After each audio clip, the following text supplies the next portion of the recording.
a global think and do tank.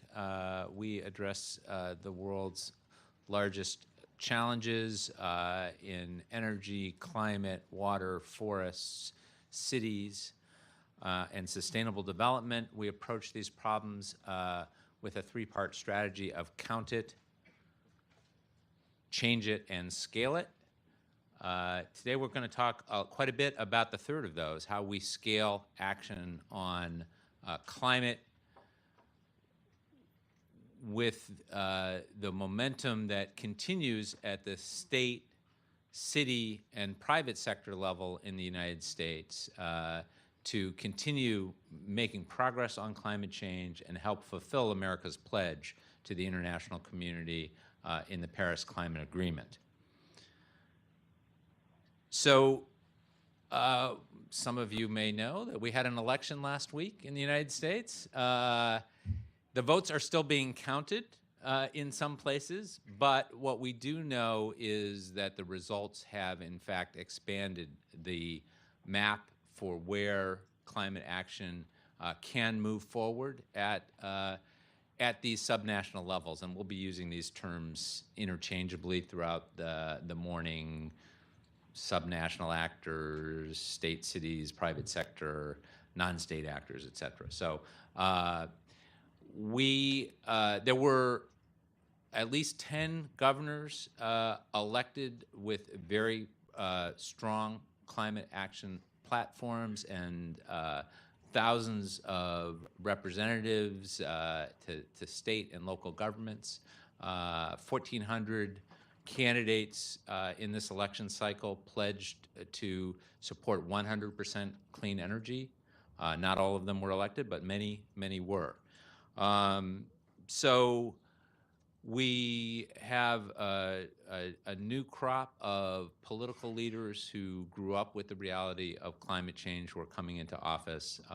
And in particular, at the state level, we'll be hearing later from Kristen Aguski of the U.S. Climate Alliance. 4 of the governors-elect specifically pledged to join the U.S. Climate Alliance, and at least 2 other governors were elected on platforms that included strong commitments to climate action, and are certainly potential additional members. All of the existing 17 members of the U.S. Climate Alliance either remain in office, because they weren't up for election, were reelected, or were succeeded by somebody who was at least as committed to climate action as the governor that had previously joined. So the U.S. Climate Alliance is poised to grow and play an even more important role going forward. So without further ado, I want to turn it over to Nate Holtzman from the University of Maryland, who is the head of the Energy and the head of the Center for Global Sustainability and a professor at the School of Public Policy. He'll give a brief introduction to the findings of the Fulfilling America's Pledge report, and then conduct our first panel discussion. Thank you, Nate.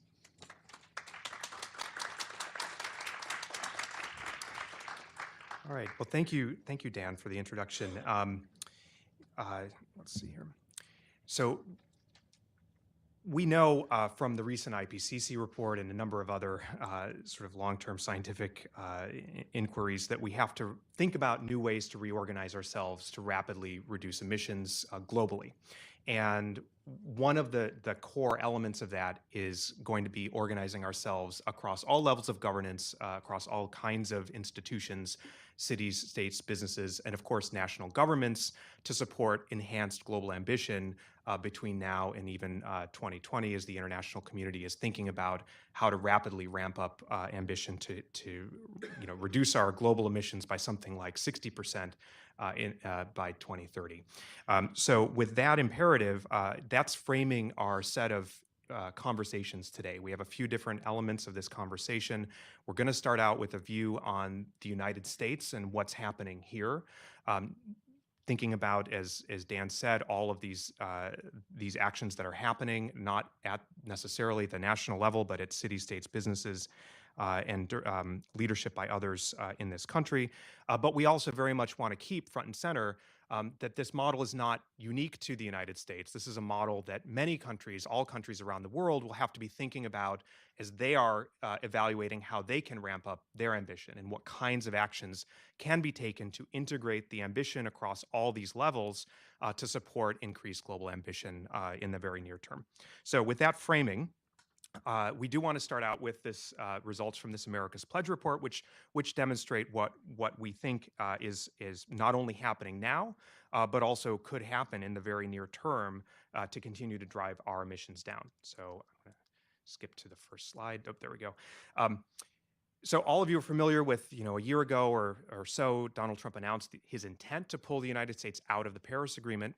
Within 72 hours after that announcement, there was a coalition of 2,600 cities, states, businesses, universities, communities of faith, and other leaders that had coalesced under the banner of We Are Still In to support the goals of the Paris Agreement.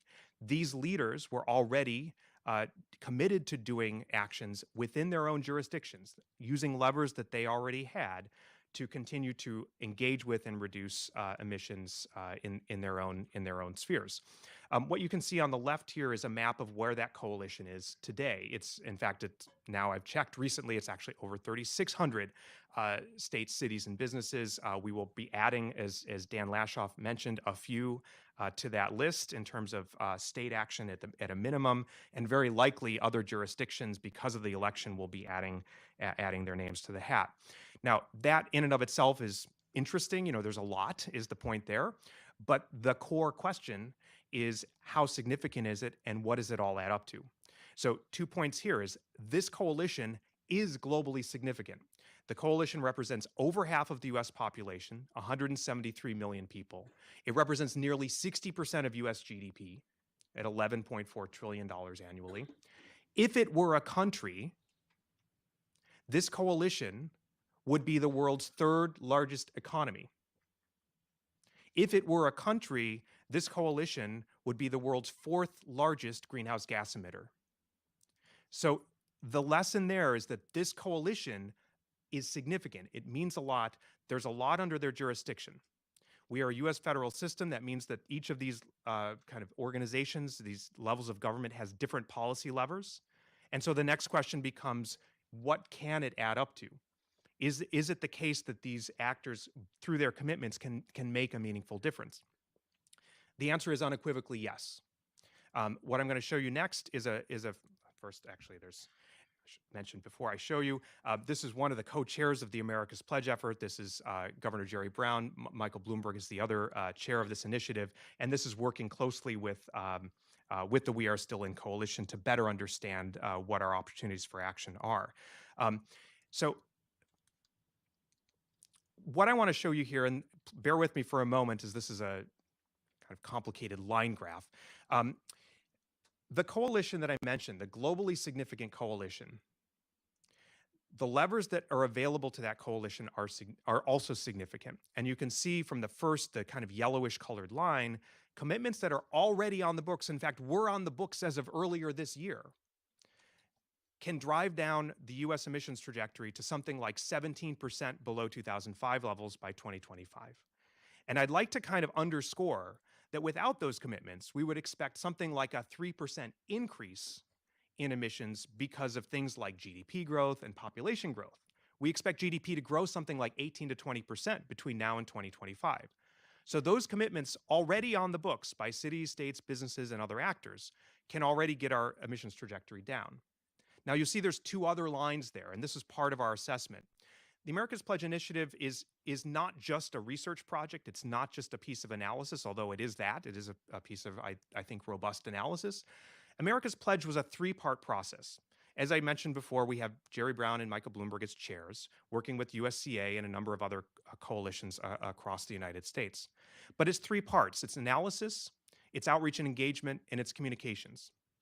And through that outreach and engagement piece, we worked with coalition members, we worked with stakeholders to better understand what kinds of actions they were taking today, what kinds of actions were available in the very near term, like tomorrow, to scale up, and what was going to be politically plausible for a set of cities, states, and businesses in the United States to actually enact over the next 2 years. Okay, so this is grounded in technical feasibility, it's grounded in political feasibility, and it's grounded in the current levels of ambition. And what we found through that is that those actions taken by cities, states, and businesses, not assuming that all red states turn blue, by the way, this is just sort of what we could expect reasonably after this particular election and down the road, that we could have levels of ambition that could bring us not only to 21% below 2005 levels by 2025, but also to 24% with even some additional actions. We'll talk a little bit more about what those actions might look like in the panel that follows our armchair conversation. So, stay tuned for that. But the lesson here is as follows.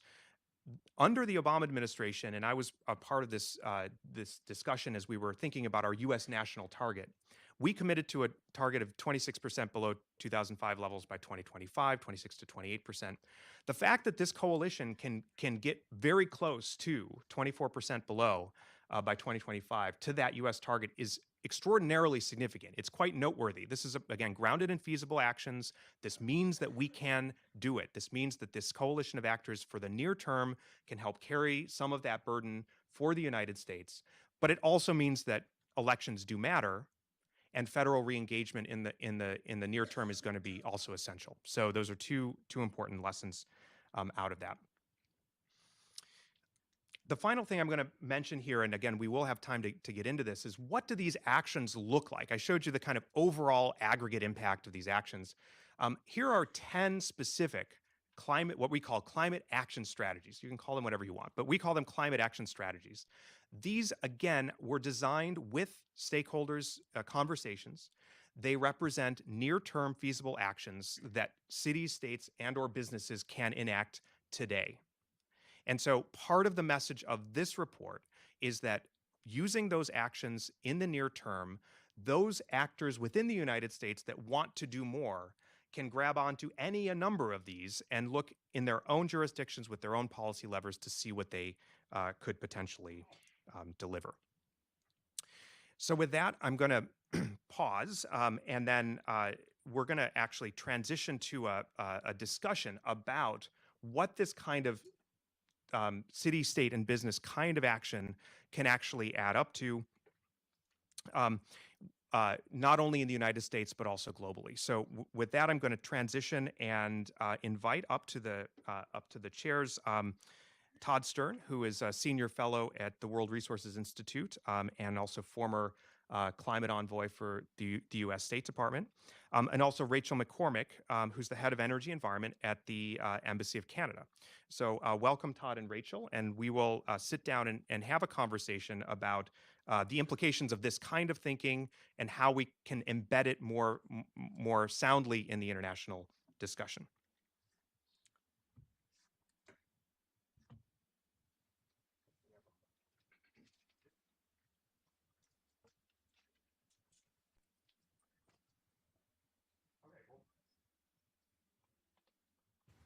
Am I on? Yep. All right. Well, thank you, Todd and Rachel, for joining us. It's great to have this opportunity to talk more deeply about not only the role of subnational or non-federal action in the United States, but also more broadly how that action can be catalyzed and utilized across the globe to raise ambition in this next couple of year period. So I'm going to start out by asking Todd. We just saw this kind of overview of non-federal action in the U.S. What is your view on the near-term future of that kind of action in the United States, but more importantly then, your view on how that action is going to be important for the global conversation over the next 1 to 2 years about how we might be able to raise ambition? Great. Thanks, Nate. And thanks to WRI and others for putting this on. Delighted to be here. Look, I think that this entire effort has been enormously important for 2 reasons. First of all, is the messaging feature internationally. I mean, we went through a period not as dramatic as this one, but back in from 2001 to 2008, where for the most part the U.S. was considered to be kind of out of the game under the second President Bush. And I think that the global view was kind of the U.S. was quiescent. There was nothing going on here. it's been tremendously important, and I think the message has been well received around the world for other countries to see that while Washington may be kind of dark on climate change during these years, there has been huge activity around the country, in not just in pockets, but as Nate said, in large parts of the country, large swaths of the country who are fully engaged. So you can't underestimate the importance of that at the international level, where I used to live right in the middle of it. Now I'm kind of on the margins of it, but still, but more than enough engaged to see that this has had a real impact. Okay, so that's number one. Number two is I think that this action is not just at the message level. This action is at the action level, and it's producing results. And the fact that we can have that kind of triad of 17, but it could be 21, but it could be 24, is just, again, enormously important. Remember, our target is 26 to 28. When we did that, I was there in the middle of it, that we knew that to be a stretch target.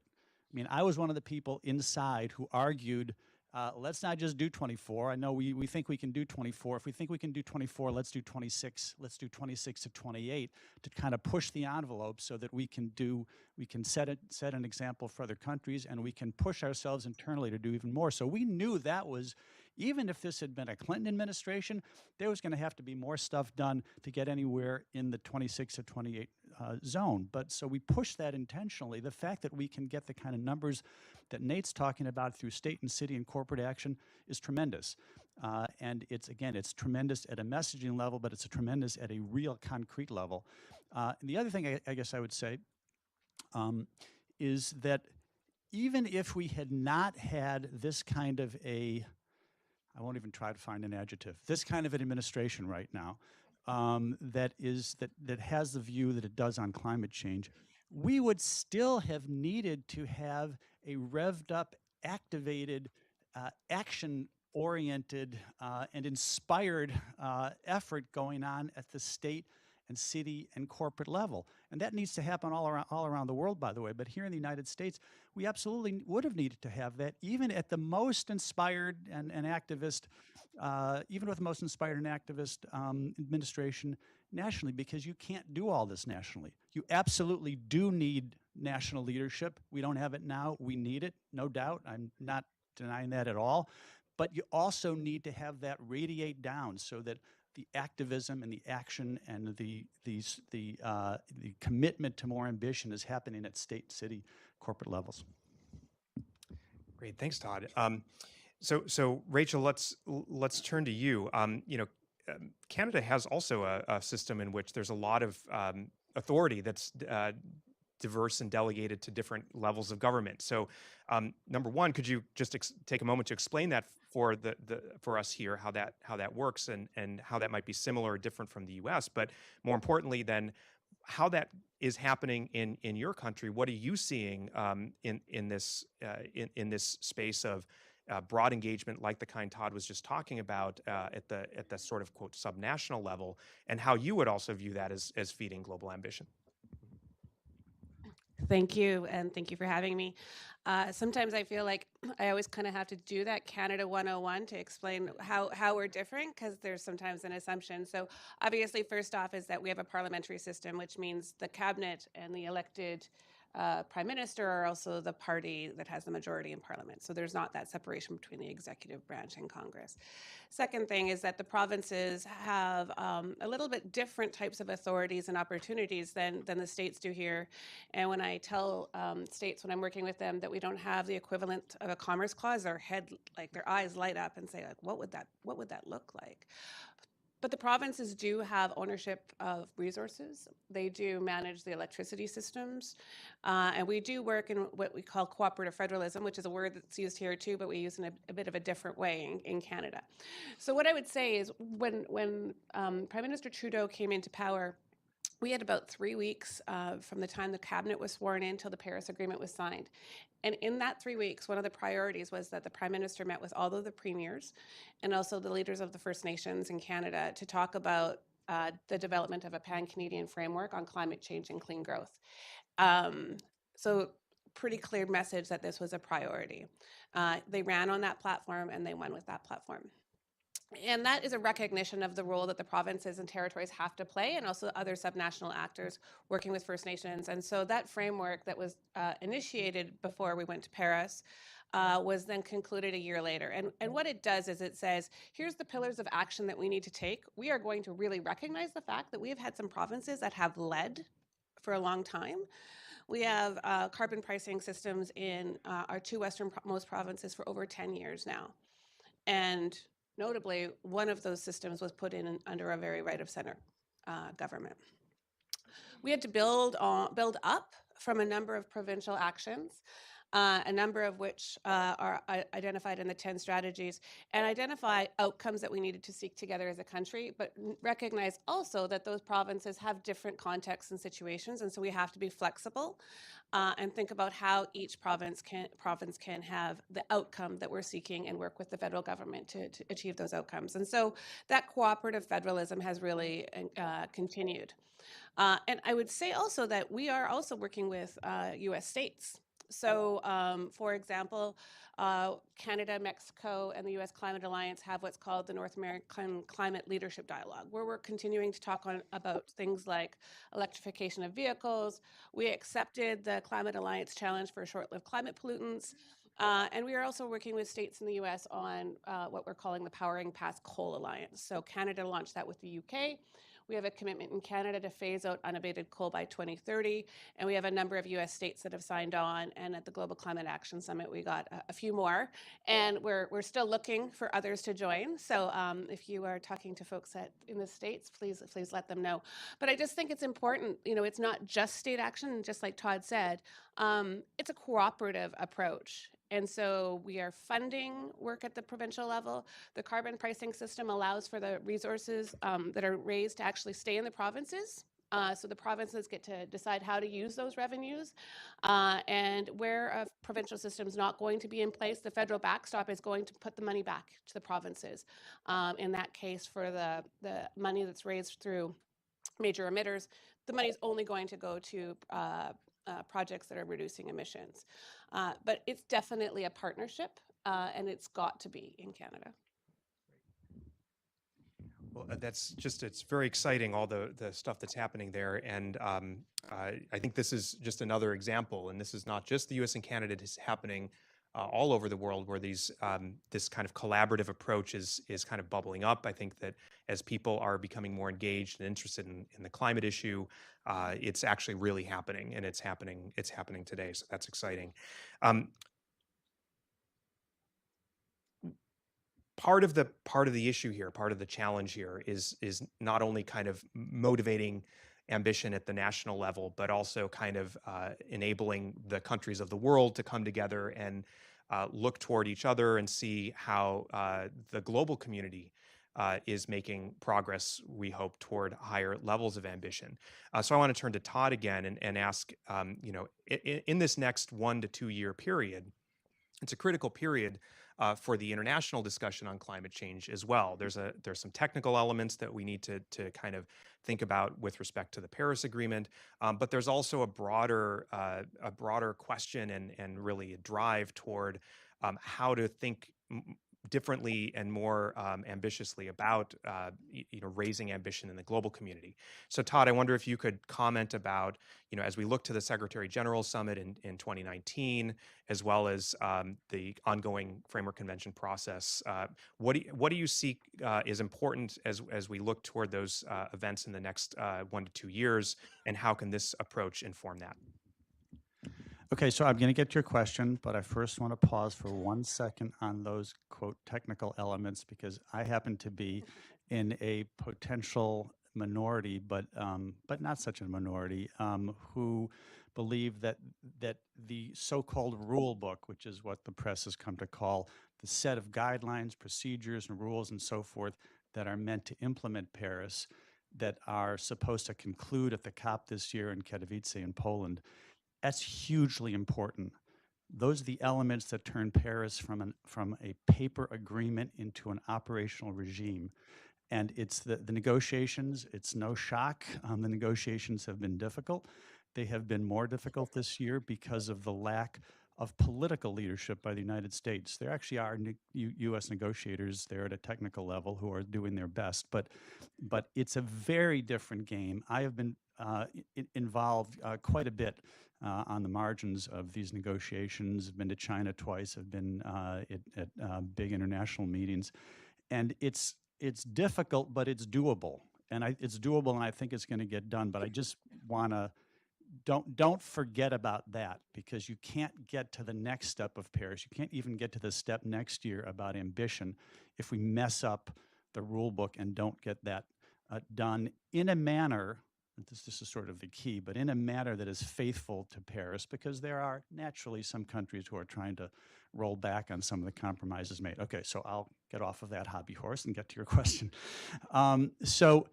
Next year is getting teed up, and then the year after. So you have a kind of a sequence of 2 successive years, 2019, where the big event for these purposes is the Secretary General's summit in September of 2019, and then the COP in 2020 will be looked at as important points for international ambition to get elevated, for countries to crank up their the ambition level of their targets. Now, I will pause to say that the timing is, on the one hand, very important, on the other hand, a little bit awkward, because remember, countries put in their targets in 2015.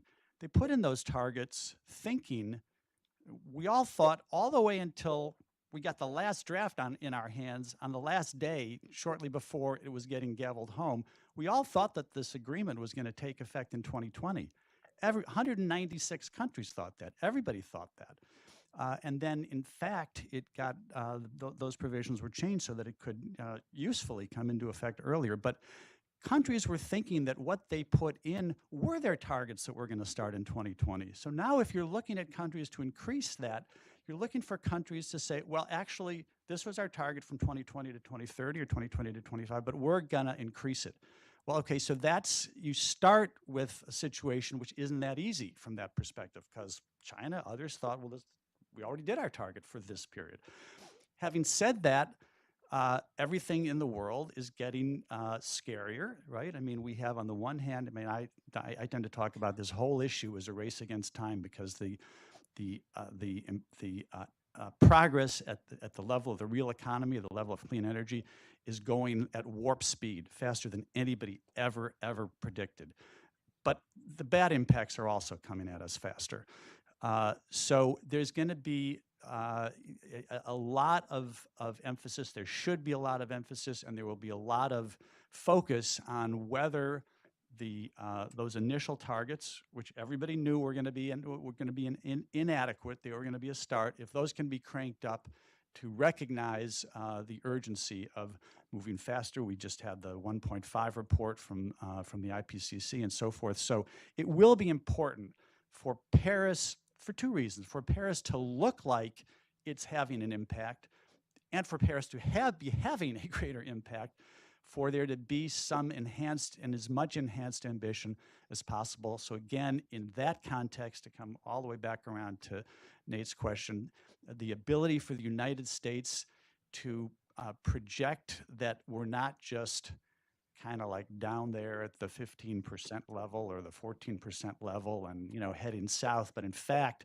because of all this subnational and corporate activity, we're actually doing not quite as much as we hoped to do originally, but as close as we can to that. So that's going to be, for us, even if we come out a little bit short of our original target, that's going to look, I think, like given that we don't have a national government behind us, like a positive step with respect to ambition, and in that respect, good, and in that respect allows us to have a better posture with respect to other countries, although, believe me, not as good as if we had a national government lined up the right way.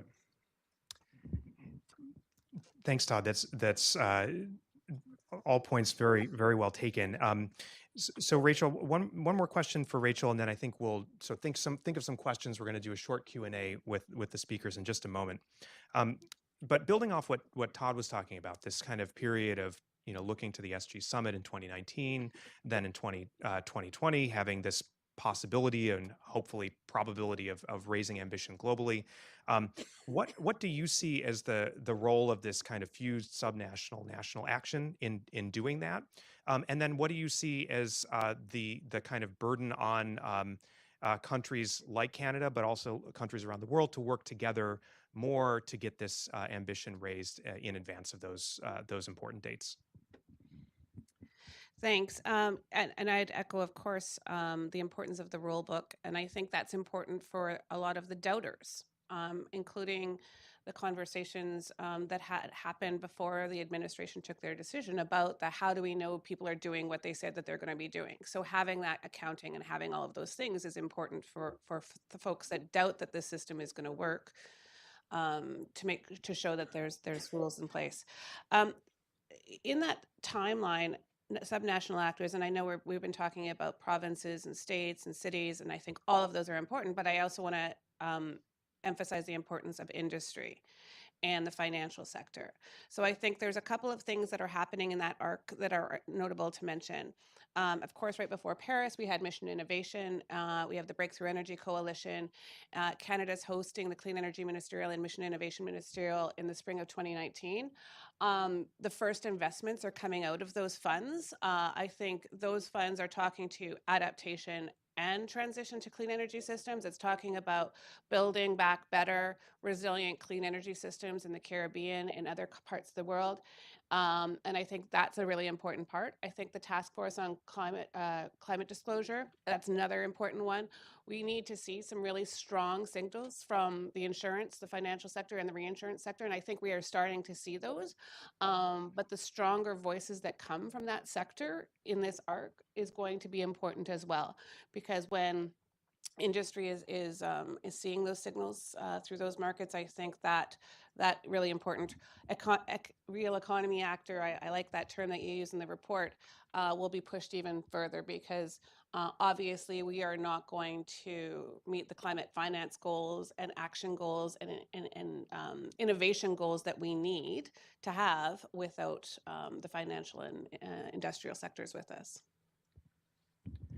Great, and absolutely good clarion call for that sort of broad engagement, including the private sector. And I think very helpfully kind of noting that's not only kind of what they're committing to do, but the investments they're making in research and other areas are going to be helping drive this rapid transition that Todd briefly alluded to that's happening today. We have a few minutes for just a couple of questions. We're going to take about 5 to 7 minutes. And so what I'd like to do is we'll batch, say, maybe 2 or 3 questions. If people have questions, please raise your hand and ask them briefly in a question format. And happy to batch a couple of those. Do we have a mic to run around? Okay.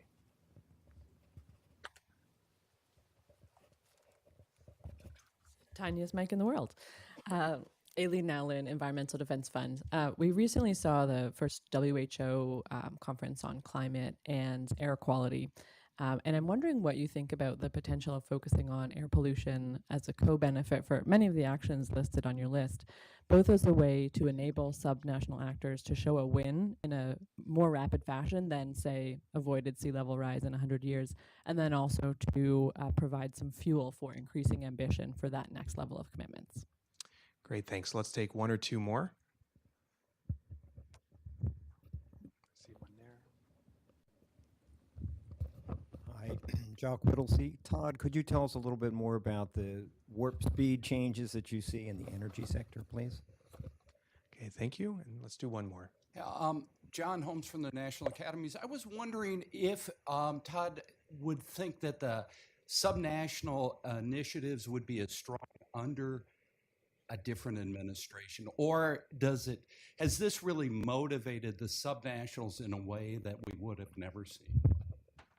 Okay, thanks. So let me hand the mic to the speakers, and please feel free to take one or all of the questions.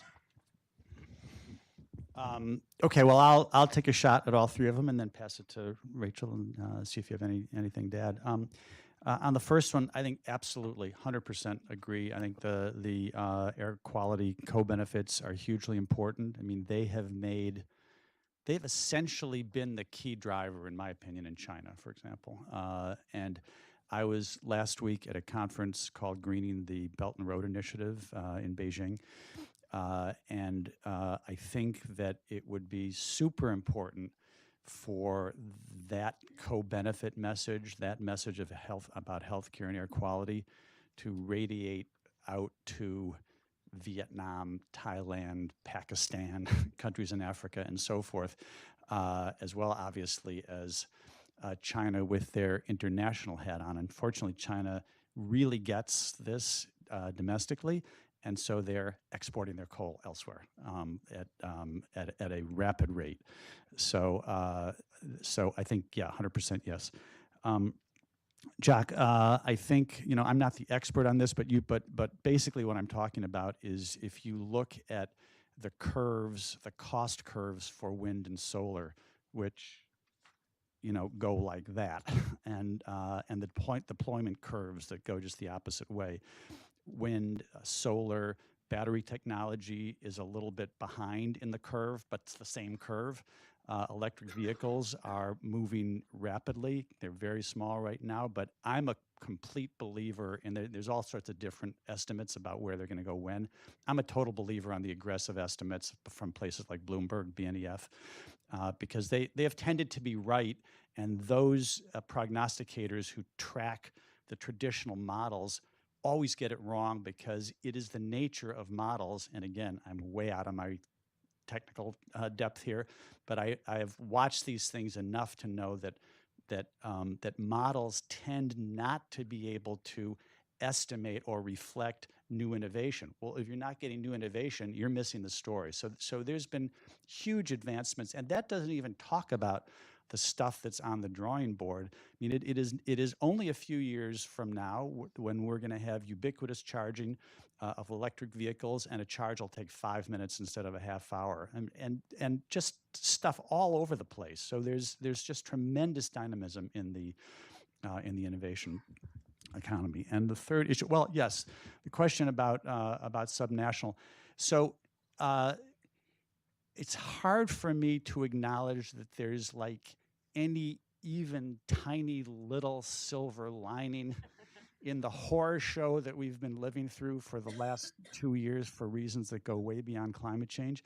But having said that, I absolutely do think that the shock of the June 1st, 2017 announcement by Trump was a huge motivating and mobilizing force with respect to initially we are still in. I mean, as Nate said, within 72 hours, you had basically 2,000 organizations saying we're still in Paris, we're going to fight back, and then you had America's Pledge develop to put real meat and technical analysis behind that, as well as policy engagement. So I don't think you would have had the same activity and the same activism. And I think, as I said earlier, we really need that, and we'll need that even if we have the most progressive government we could on these issues that we could imagine starting in 2021. We would have needed that anyway. So it's a positive thing that we have all of this activism, although, et cetera. Thanks. So absolutely on the co-benefits issue, Ontario was the first subnational jurisdiction to commit to taking action to phase out coal. They had coal and they committed to phasing it out. The number of smog days went down like that. Super important for kids, people with asthma, elderly. There's a direct correlation in terms of health costs there, right? We are committed to working with Mexico and the U.S. Climate Alliance states on sharing information on social cost of carbon right now. So we were aligned in North America on working on that, and we had an aligned price, but we're going to continue to work on that. And I think that's important as states and other entities are working on deciding what those co-benefits are. Quick minute on the energy transition. So I think that the transition, I agree, it's going to happen faster than it could. For us in Canada, we're doing some things that are very specific in terms of that transition, because for us, we're about 80% emissions-free electricity right now.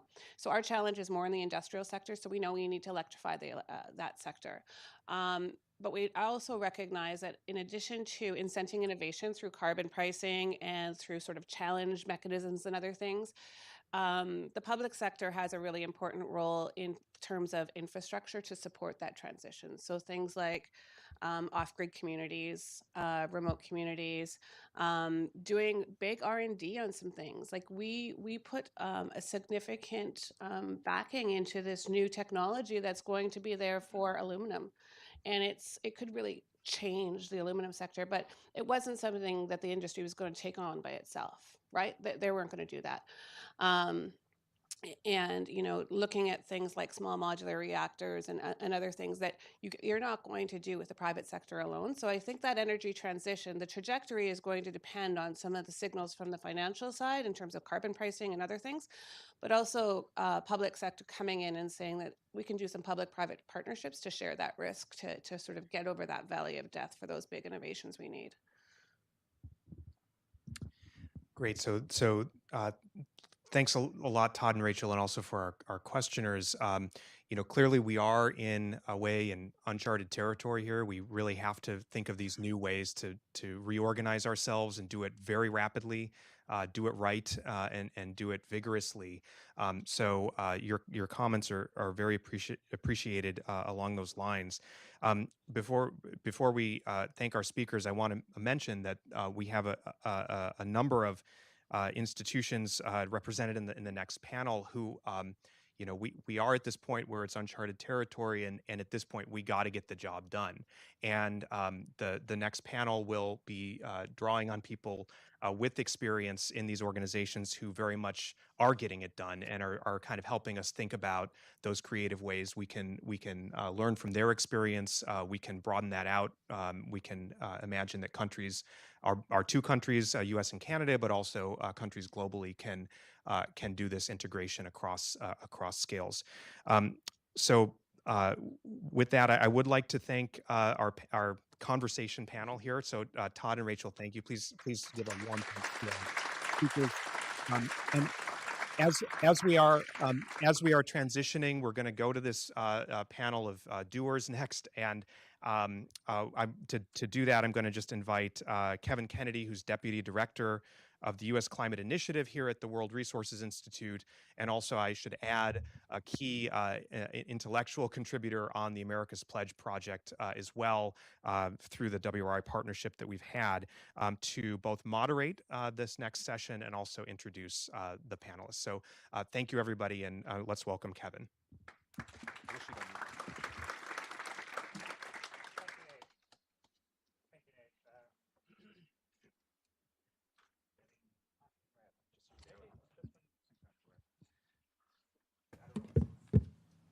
Actually, now it is going. Okay, it just took a second to warm up, I guess. So I'd like to actually go ahead and invite the panel to come on up as I start to introduce you. And we can sort of click ahead to who the next panel is. Carla Frisch from Rocky Mountain Institute is working on America's Pledge as a principal there at RMI. Before joining RMI, Carla worked at the U.S. Department of Energy for 10 years under 3 different administrations, directed several different offices there, most recently the Domestic Climate Office. And in that role, she worked very extensively on the design of current U.S. energy policies. She's also an author of the pending 4th National Climate Assessment that will be coming out next month, I believe. Kristen Nagusky, to her left, is a senior associate with the U.S. Climate Alliance, where she supports the Alliance's work with states on policy analysis, communications, strategy development, and coordination. Before joining the Alliance, Kristen worked here for WRI's U.S. Climate Initiative, where she led analysis of clean energy and climate policies at the state, federal, and local levels, including playing a very central role in developing the analysis for fulfilling America's Pledge. I should note that I was very sad to lose her from our team, but I was also very happy for the Climate Alliance and for the prospects of state action. I know that she's a very strong analyst and will do great there. Prior to her work at WRI, she also worked at SAIC's Climate Change Services team. Brendan Shane is Director for Deadline 2020, C40 Cities' global initiative to adopt and deliver climate action plans for its 96 member cities that are consistent with the Paris Agreement and a global climate budget that will limit warming to 1.5 degrees. He previously served as the regional director for North America, supporting C40's members in the US and Canada. And prior to joining C40, Brendan ran the Climate and Sustainability Program here in the District of Columbia government and practiced energy and environmental law. And last but not least, Ashley Allen is the Sustainability Senior Manager for Climate and Land at Mars Incorporated. In this role, she serves as Mars subject matter expert on global sustainability issues related to climate change and land use, and supports Mars' Sustainable in a Generation plan and its goal to cut carbon emissions by 2/3 by 2050.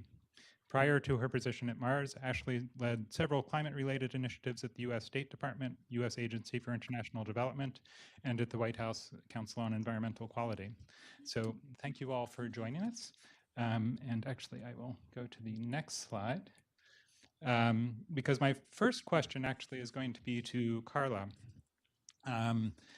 RMI played a very central role in the Fulfilling America's Pledge report, particularly on the climate action strategies. And this discussion is not going to be limited to what's in the climate action strategies, but I do think that those serve as a very important backdrop for the discussion we'll be having. So I was wondering, Carla, if you can tell us a bit more about sort of the role of the climate action strategies within the America's Pledge project overall, and what RMI is particularly interested in looking at in that going forward. Great, thanks. And it's great to be here with such a fabulous group. I see many familiar faces in the audience. It's fun. So these are the climate action strategies. So as Nate said, these are things that states, cities, and businesses are already working on, but are poised to significantly accelerate. There are also areas where we can get significant greenhouse gas reductions. And we saw in that line chart, working on these, keeping in mind realism and political feasibility, we can get significantly closer to the US commitment in Paris. So there's 10 here, and I'm sure many of you in the audience are working on these 10. It's a lot, it covers the entire US economy. But I'll point out a couple that I think might not have been on this list if we had made it just a few years ago. So one area is end-use electrification. So you see that number 4, electrify building energy use. And number 5, accelerate electric vehicle adoption. So the electricity mix in the US has changed the past couple years to the point where it makes sense right now in most places in the US to switch from direct fueled end uses to electricity to fuel those end uses. And by direct fuel, I mean natural gas for space heating, for water heating in homes and businesses, and gasoline for transportation. So we're at the point right now where it makes sense to go ahead and switch, and we've seen some of our states and cities and businesses start to take action in that area. The second area I'll highlight is on methane. So 2 out of our 10 strategies are on methane. I think that's to really focus on the importance of this high GWP gas. So that's number 7, stop methane leaks at the wellhead upstream, and number 8, reduce methane leaks in cities. So here again, our understanding of methane has changed. In the past couple of years, we understand that the leaks from the oil and gas supply chain are more significant than we thought. And therefore, the GHG impact of that oil and gas supply chain are more significant than we thought. In some cases, that's actually enough. We burn natural gas for power. That's a certain GHG impact.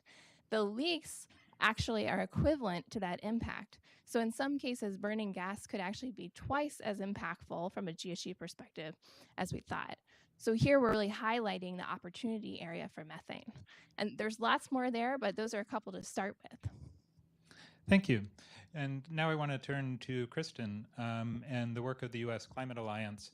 Can you just say a little bit more about the Alliance itself and its goals for the next year or two? And also, as you look at the climate action strategies, are there things that are of particular interest there or things that aren't on the list that the Alliance is particularly focused on? Sure. Is it?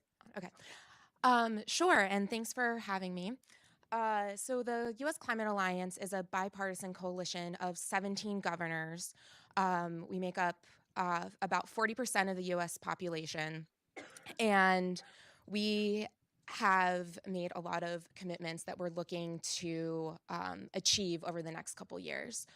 The biggest one is to continue to reduce our emissions in line with our share of the US NDC. So, all the states and Puerto Rico that have joined the alliance have committed to reducing their emissions 26 to 28%. So, we'll be looking to implement actions to make sure that we're on that trajectory. And in terms of the climate action strategies, two that I'm most excited about are two that, well, one that Carla had mentioned that historically hasn't gotten a lot of attention, and that's on short-lived climate pollutants, including methane. Our states, as part of our announcements at GCAS, have committed to formulating strategies over the next couple of years to figure out how to reduce their short-lived climate pollutants, including HFCs, methane, and black carbon, by 40 to 50% over the next decade or so. Another area that I'm really excited about is work on natural and working lands. Again, the states have been really leading in this area with the help of WRI and other organizations. And our states have committed to incorporating carbon sequestration in their greenhouse gas mitigation plans by 2020. And one area that I think is not fully captured in this list that I see a lot of potential in is states moving forward, implementing and adopting ambitious energy efficiency standards for appliances and products. It may not sound like a lot, but this is one area that I think with enough states, like the states of the Climate Alliance representing 40% of the population, if enough states adopt standards that aren't yet adopted at the federal level, they can really move the market nationwide. Okay, and staying with you, Kristen. Right, so I'm going to sort of do the states and then the cities and then business in sequence. And Nate showed the graph of sort of how much could be accomplished in terms of emission reductions, but we all actually know that there's a lot of hard work still to be done in order to achieve those reductions. What are your thoughts on some of the key barriers that states face, and particularly with an eye towards the elections last week? Is there any, does that make things easier going forward? Just your thoughts around that. So I think there's a lot of barriers, but the two biggest ones I see, one is on resources. Even the most ambitious states don't have as many staff or resources to really implement the actions that they want to implement at the pace that is needed to address this challenge. And that's not saying they're not trying, but especially with some of the smaller states that don't even have as much resources as like New York or California, it can be tough. The second biggest barrier, I think, won't come as a surprise, but that's the politics around the climate issue, both at the national level and at the local level. I think the recent election results have helped, well, hopefully will help a bit at the national level with several new governors coming in that have made climate a priority. But I think there's still the local political issues with state legislatures still not taking the issue seriously. Okay. And now turning to cities and Brendan. So C40 has played a very important role with cities taking action on climate. Can you just say a bit more about C40's priorities over the next few years and goals? And again, sort of how does the list of the climate action strategies line up? Are there things that you're particularly excited about there? Or are there things missing from the list that are important? Yeah. And thanks, and pleasure to be here with everybody today, and to focus on the non-state actors, which is where the action is, right? C40 is actually, we're a global network. We have 96 cities now, so that's about 700 million people represented globally. But actually, 15 of those cities are in U.S. and Canada. A dozen are in the U.S. And so, and there are many of the cities you know that have been leading, particularly in the post-Trump era. So they're all in. They were all there when the reaction to Trump's pullout from Paris happened, and they've been pushing initiatives in the U.S. Very significantly. C40 adopted back in 2016 actually. So shortly after Paris was adopted, we did the analysis. Our steering committee of global mayors set 1.5 as the very clear ambition, and so in 2016 we adopted a policy across all of our members that they need to be planning for a 1.5 trajectory, which basically means net zero, certainly by 2050, and frankly, sooner. It's extremely high ambition. And the position really of C40 is to try to be very high ambition in all the regions of the world, and to demonstrate how you move policy, how you move finance, how you move action on the ground, because it's all super urgent. And so hence the project I work on, Deadline 2020, is a commitment to have all of our member cities have a plan in place by the end of 2020 that shows how they'll achieve those goals, how they'll move to carbon neutrality. The list itself is great, but there are always a couple of things, right? There's a bunch of different lists out there now. And just to comment on that in particular, I think it's interesting to see the number of lists that are appearing from different sets of scholars. Some are university-based, think tank-based, and others. They're converging on the solutions, right? And our cities, our mayors want to deliver action, right, and solutions, ideally in the period of their term in office. So that very much focused on these electrification. I think it's particularly interesting to see, and on the methane and electrification you mentioned, cities that are really starting to look at the idea of moving off of direct combustion, right? They're moving to electrification whole. And so you see New York City, Vancouver, others, not all in the US, obviously, but making a commitment to really tackle direct combustion. The things I'd add, just a couple quick ones. One is, we're still growing quite a bit in cities. So I think the new buildings policies are really significant, and it's an area where cities, but frankly, cities plus states typically have that authority, right? So this is a state building code or a city supplement or a city building code. So the net zero building codes are out there. And so you got to get those, and you got to move them into policy as quickly as possible. And then the other one is sort of almost the opposite. It's amorphous consumption-based issues, and particularly around food. But those are hard to tackle, but not necessarily harder to tackle than this list, right? So it's, I think, important to keep personal consumption, government consumption, and upstream impacts on the radar. Okay. And similarly, just to sort of, what do you see as some of the main barriers, and what are the opportunities to deal with them? And you sort of mentioned interaction with the states, and I could say would even ditto say almost. the private sector as well. Are there opportunities across the three types of actors to be able to address some of the barriers? Yeah, well, the barriers are very much the same. I mean, in my thinking, money. And so that's really a matter of, cities are investing a lot in these issues. And as we've looked and surveyed our cities, a lot of the actions they're taking around climate, they're just paying for themselves, right?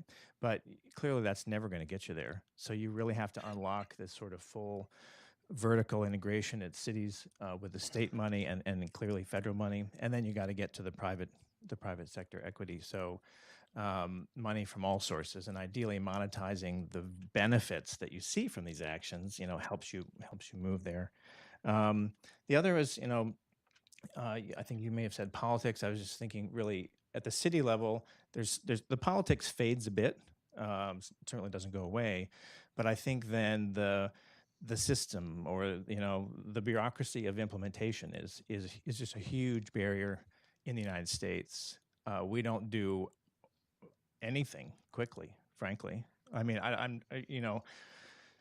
It'd be interesting to look at the things that we do that move on less than a decadal scale, right, in terms of real change.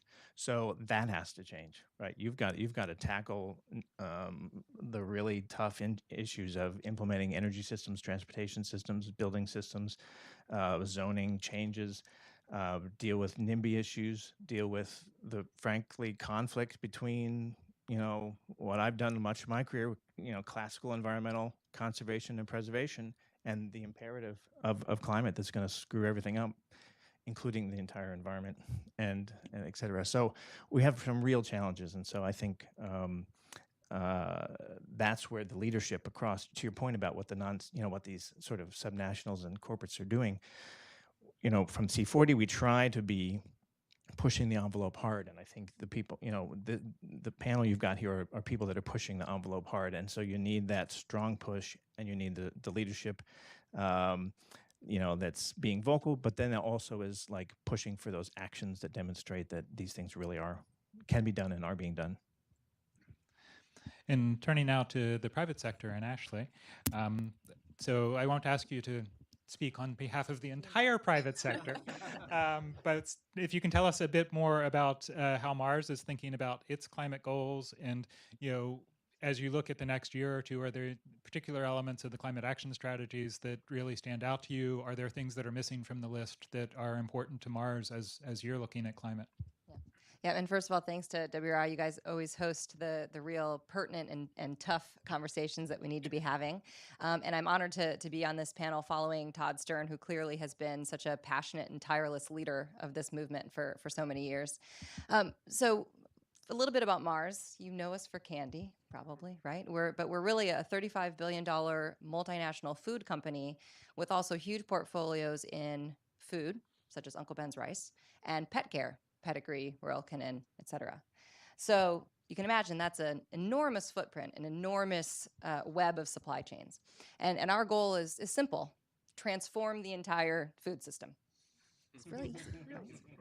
So, we've been on record in saying that supply chains as we know them are broken. That's not just because of the carbon flows in and out of the supply chains. It's a number of things related to do with other environmental issues like water use and water quality, and then also human rights and other issues. But we feel that a comprehensive approach to transform supply chains and make them more sustainable is the way that you really tackle global issues such as climate change. And so, for us, when we went to set our climate goal, which you heard was a 2/3 cut by 2050 for our entire value chain, not just for our operations. And there's an interim goal there of a 27% reduction by 2025, which interestingly aligns with the US goal. When we set on that journey and we looked at our carbon footprint, we found that our carbon footprint was actually, if you look at our entire value chain, all the way to the food that's being produced that goes into our products, our carbon footprint is over 26 million tons of CO2, which is around the size of a small country like Panama. So that was eye-opening and motivated us to understand that what we do really has a major influence and a major role in these big global challenges. So we set our science-based target, which is, I think, a critical first step. And it's now, I think, almost 500 companies that have set science-based targets. So, that's a really big deal, kind of aligns with the NDC effort and with the effort of many state and local governments setting their targets. And I think if you can't measure it and add it all up, then how are we going to fix this together? So I think that's an absolute critical piece. And by the way, much of our footprint is in the U.S., so this is also very relevant, that the U.S. policy landscape, the role of U.S. agriculture, that's huge for us because the U.S. is one of our biggest markets. It's where a lot of the ingredients we use are grown. And so what happens in the U.S. absolutely impacts how we fare as a company. So thinking about it that way, we've identified on the climate front basically 4 critical transformations for the food sector that we think are necessary to actually make a dent.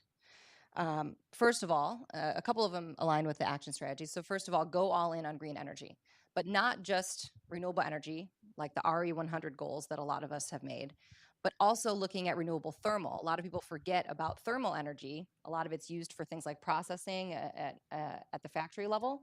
And for a company like Mars, that makes up half of our energy footprint. But those solutions are nowhere near as advanced as the renewable electricity solutions. So that's one area that really needs to ramp up, and it's going to get there by more and more companies investing in that kind of technology. Second, there's been a focus on the natural climate solutions, so land, agriculture, and I think it's not just sequestration, although that's really critical. It's not just doing the right thing for the soil, making sure that ag lands are healthy and bringing in carbon. It's not just making sure that forests aren't degraded or deforested. But I think it's also about what goes into that land. It's about the inputs, what kinds of fertilizers are used, how water is applied through irrigation, and all of those things have implication on carbon footprint. So it's all of that in the land sector.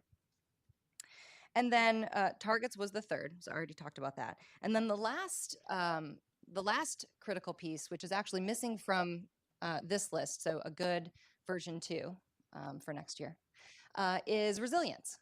And I think this has really been driven home with the latest IPCC report. And that even in this, even if we sort of undertake this Herculean effort to actually keep the world under 1.5 instead of 2 degrees, we still are going to be facing some massive changes. Coral reefs, I think in the report, we're going to degrade by 90% or something like that, even under a 1.5 degree scenario. Agriculture, a lot of commodities, including wheat, yields are going to go down. Any commodity that's sort of water-based or sensitive to heat, yields will go down, even in a 1.5 degree scenario. So we really need to think about how resilience plays into this as well. And the last thing I'll say about that, because a lot of you in the room may be carbon nerds like me, and you may be thinking, okay, Ashley, resilience, great, but we're talking about carbon here. We're talking about adding up all the little molecules and making sure we have a certain amount in the atmosphere. But if you think about it, resilience plays a critical role in that as well, because if certain regions, certain communities aren't resilient and are faced with climate changes, they're going to turn to things that aren't so efficient, like diesel generators or diesel for irrigation or having to truck water from place to place. So all of those things also have an additional impact. So that really is, I think, what we would like to see is for companies to kind of get together around that theme and really transform the food sector as a critical piece of this. Great, thank you. And now I'd like to actually turn back to Carla. And one of the key, the America's Pledge Initiative is looking to do really 3 different things. One is a lot of the analysis of what's possible and being able to demonstrate that, which the Fulfilling America's Pledge report was a critical element of. Second is communicating those findings so that folks within the US and internationally really understand what the opportunities are and what is possible, which is part of the point of today's event. But third is also really taking a hard look at implementation and sort of how do we sort of get past the barriers that we all know are there and sort of really be able to support the folks in the cities and the states and the businesses and in the broader society to take action. So, from the America's Pledge perspective, RMI is one of the key organizations within that, but particularly within RMI's perspective, what are the key steps, looking over the next year for really supporting implementation going forward? Thanks. So these are the America's Pledge climate action strategies, and it really represents the compilation of what states, cities, and businesses are doing. And I think we heard some great examples here from those who are taking action and really leading the way for others to follow. So for each of these, there's a lot going on. But what we're doing and what we invite you, the broader community, to join us in is taking a hard look at each one and thinking, okay, what's already underway? What's working? What's not working? And how can we fill those gaps as fast as possible to really accelerate state, city, business action? Philanthropy has stepped up in this area the past couple years. And I think a great example of that is the American Cities Climate Challenge from Bloomberg Philanthropies. This is $70 million going to 20 cities, 10 announced, including our own DC. I'm sure building off the great work that was done when Brendan was there at the city.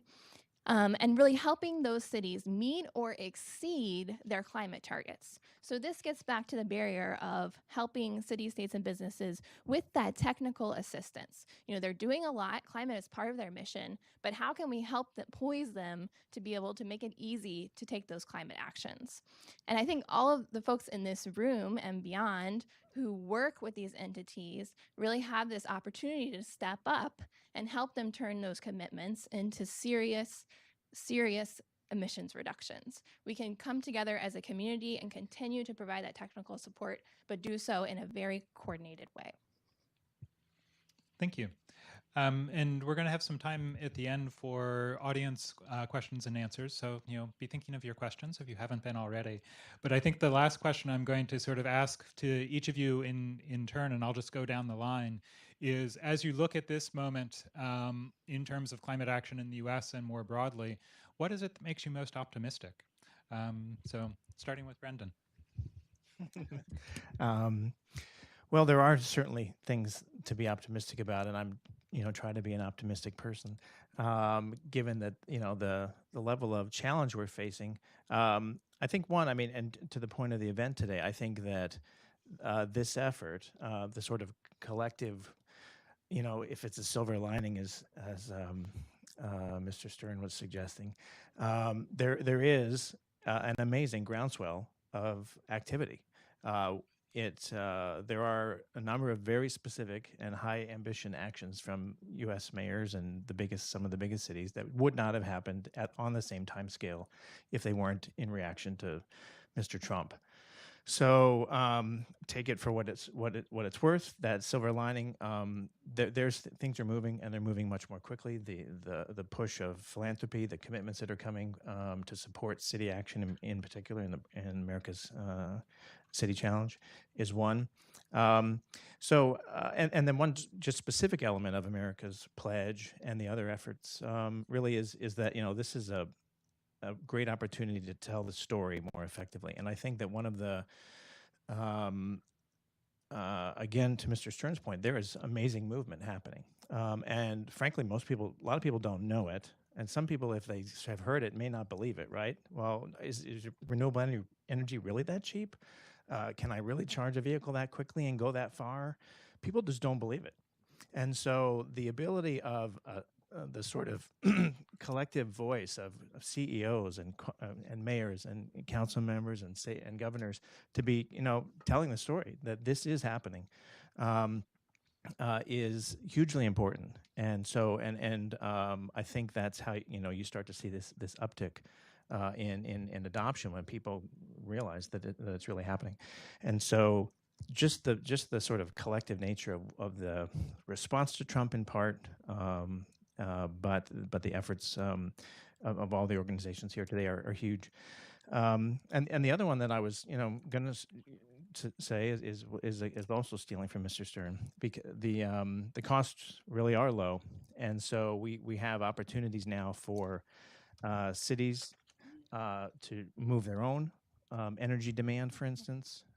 It's pretty clear that changing all the systems within a city is going to be extremely difficult, and cities are committed to doing what they can. But you got to clean the grid, and the pace of movement and the drop in cost for large scale, actually generation, but now the combination of storage, managed storage, and generation is remarkable.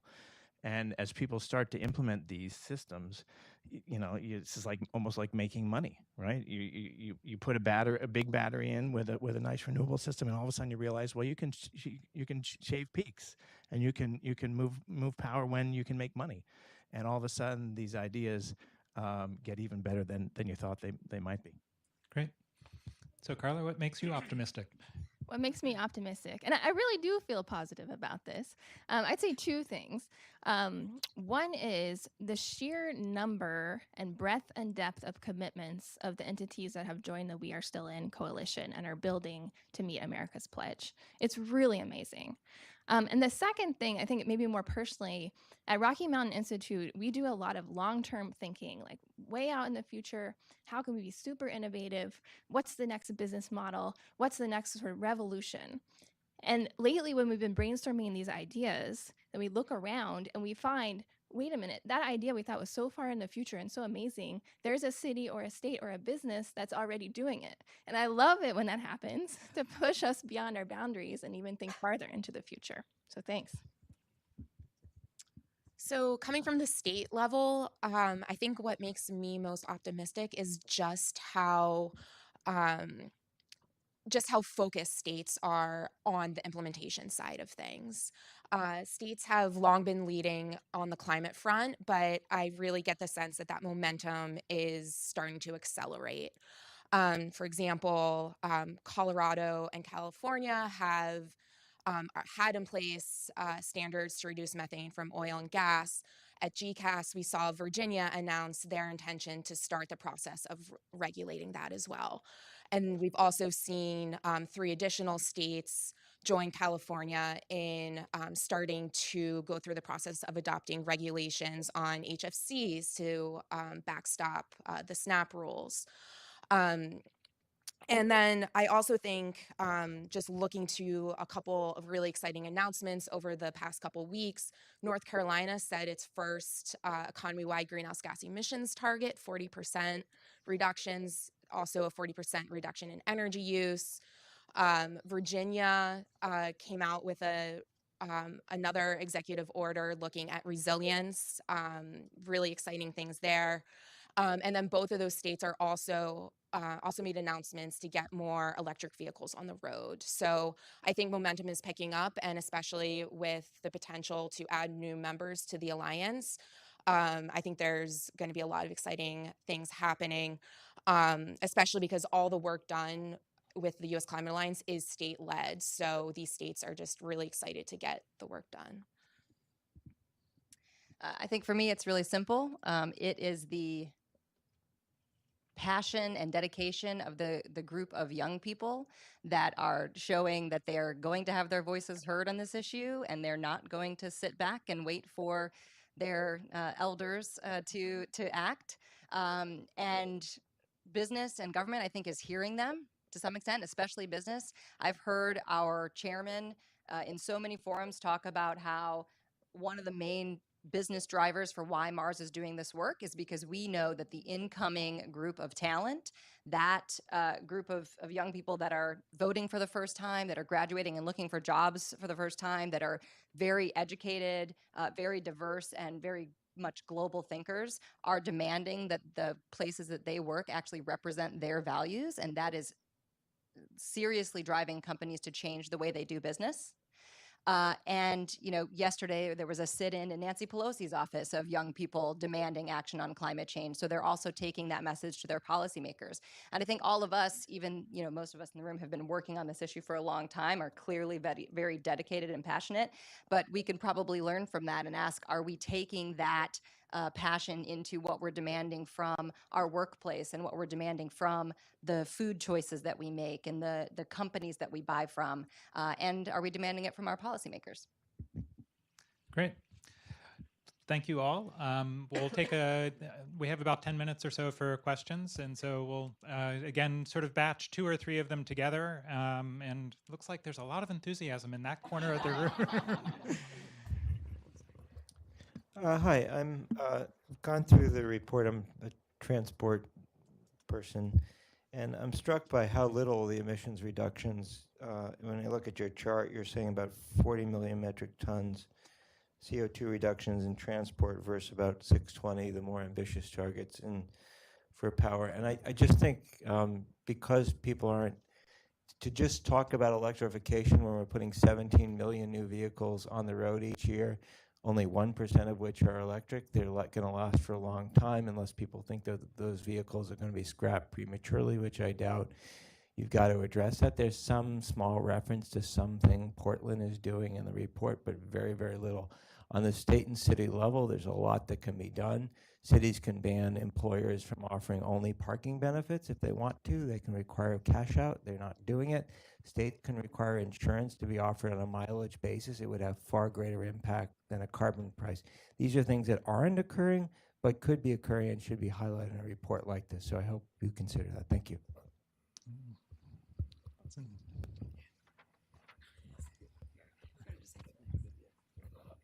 Hi, my name is Sarah Spengeman with Healthcare Without Harm. We work with the healthcare sector on decarbonization. And my question is about maybe a broader question, similar, about public-private partnerships and how we can leverage public action to move the private sector, and how the private sector can leverage action to move their local city, their state, and how you might recommend that work moves forward. Hi, my question is specifically for Ashley. I know you mentioned at the end the resilience importance, and I want to know how you see a climate finance role in the future, specifically from the private sector directed towards adaptation. How do you think we can mobilize finance more effectively? Okay, so I think we'll try to answer those three questions. I'm not quite sure who wants to take first crack. Carla? Thanks. And starting with the transportation question. So this report was really focused on the 2025 timeframe. Just as you mentioned, that stock and flow turnover in transportation can slow the trajectory of emission reductions in transport. But I think what we're looking at is getting on a path toward really deep reductions by 2050, where everything that you mentioned comes into account. The other thing about the report is we were really focused on what is happening now and what's possible. And we're moving into this implementation phase. So I'd invite you and anyone in the audience or that you work with that has specific ideas on things that states, cities, and businesses can do, policy design, specific action, please let us know about those, and we'll work to get them to the right entities who have really stepped up and made these commitments. I wanted to mention on healthcare too. The healthcare sector has really stepped up in joining the We Are Still In coalition, especially the past year, in a really impressive way. I think it really sets a standard for other industries of how they can connect their core business with climate. And it gets to the point earlier about air pollution and all the co-benefits that really come from climate action. So we're talking about it as climate, but really this could help with improving healthcare. So I'll answer the public-private partnerships question and then the finance question. So on public-private partnerships, I think there's two ways that it can work. It can work in a formal way. We're actually setting up an MOU or something.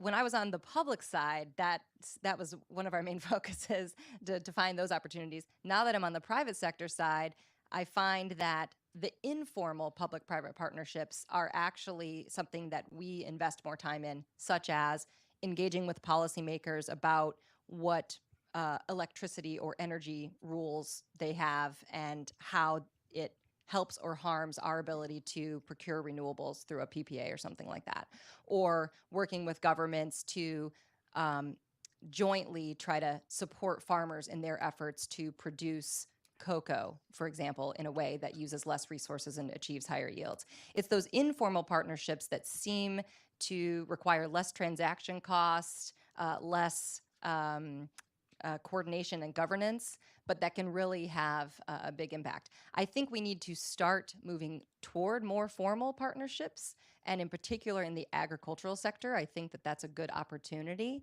And the question will be, how can we do that in such a way that we're not putting all the money into the sort of time and effort for governance and coordination. On the finance side, Mars made a $1 billion commitment for sustainability over the next 3 years, including this year. $1 billion sounds like a lot, and it's important, but it's a drop in the bucket compared to the 30 or so billion that we spend each year on our ingredients.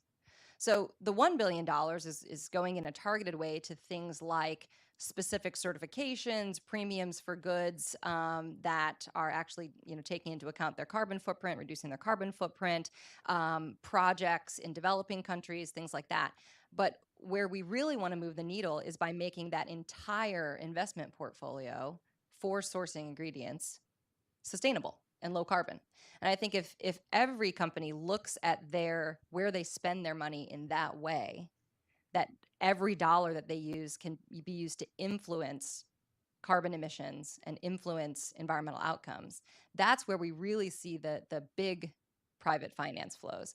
And that's become clear to investors who are now prioritizing investment in companies with high ESG scores and things like that. So I think the trend is heading in that direction, but we really need to be thinking about it not as just direct kind of grant funding, but really as this broader investment in everything we do and kind of mainstreaming this issue into that investment. And unless Kristen or Brendan have something urgent on those, since we sort of got an answer to each of those, let's try to get a couple more questions in the last few minutes. And I know I was looking that way, so that may be why I thought there was so much. So I'll look the other direction this time. Hi, does this work?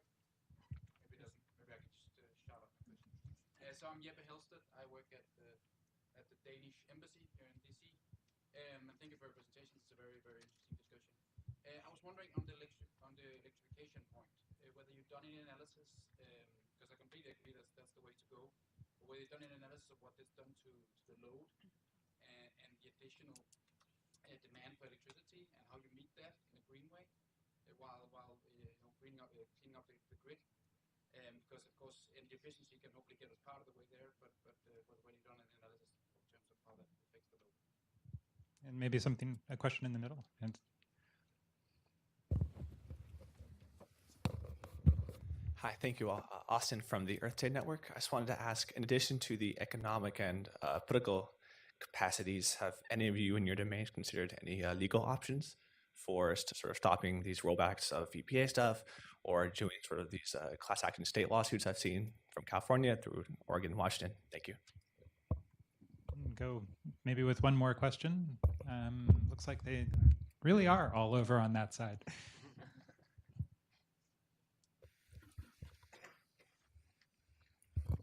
Thank you. John Lewis, Rain Trust. I wanted just to zero in on number 9 here. With or without the forest fires in California, which would be a lot worse if there were more biodiversity in the forests, which is if forests were treated as working lands. The idea that working lands are annual crops and perennial crops are not working lands, they're forests, is a bureaucratic problem which the states haven't addressed. And when states like California reach out and want to admit international carbon sequestration offset credits as a way of buying off their overages on their emissions of whatever California city or company is involved there, the forest sector pushes back. And yet, in the United States and Canada, a tree sequesters less than half the carbon as a tropical tree. I mean, the return on tropical carbon sequestration, and it's all one atmosphere. So California keeps trying to push out there and gets pulled back by its own forest and agriculture sector people, and yet,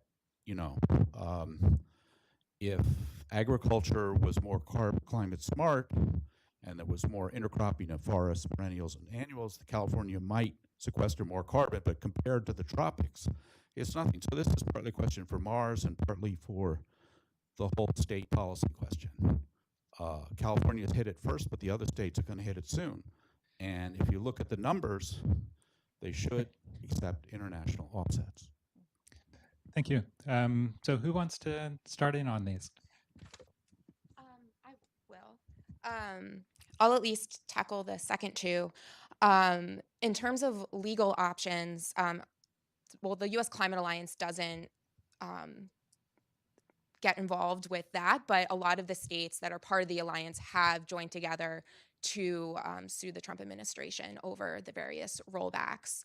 And in terms of natural and working lands and forests, I completely agree. And the thing that states are working on as part of our natural and working lands challenge and the working group is to develop strategies to not only sequester more carbon in the US through different management practices, but I think there's also recognition that properly caring for forests and changing practices can also increase resilience and minimize the impact of these events when they occur.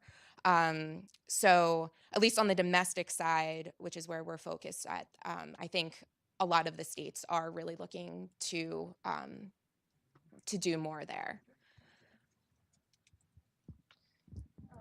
to the first question on electrification, RMI has just published a study called The Economics of Building Electrification, where we do look in 15-minute increments in some detail at what that does to load. And with grid-connected buildings, there's a huge opportunity there of shaping load while electrifying. EPRI and the National Renewable Energy Laboratory have also been publishing work on this.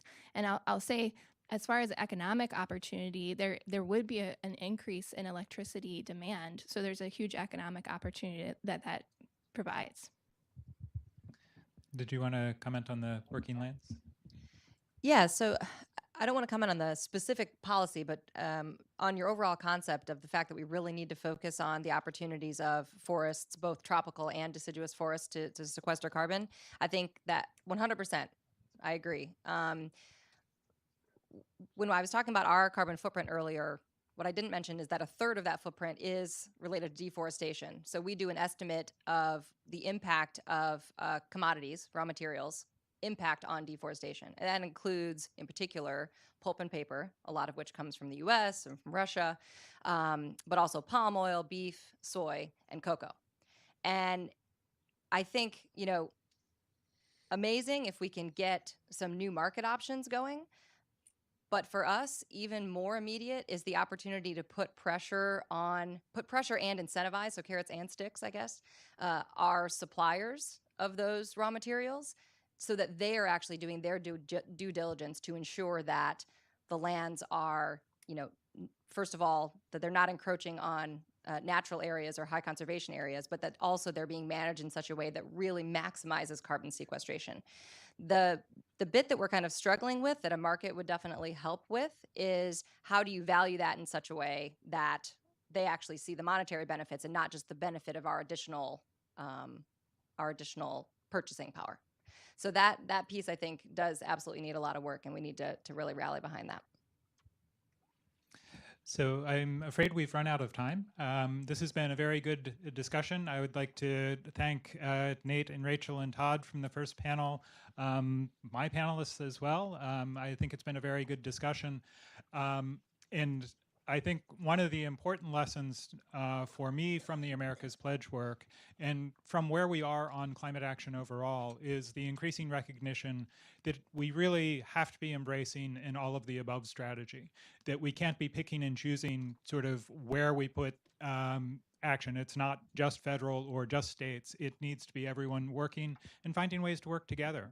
And I think what makes me most optimistic at this point is the degree of passion and interest that we're increasingly seeing in taking that approach and really being able to move it forward. I'd like to sort of invite all of you who have been listening to this discussion to take this as an invitation to engage with the states and cities and businesses and with America's Pledge and We Are Still In thinking about and finding ways to help with the implementation going forward. So see this as an opportunity, and thank you all.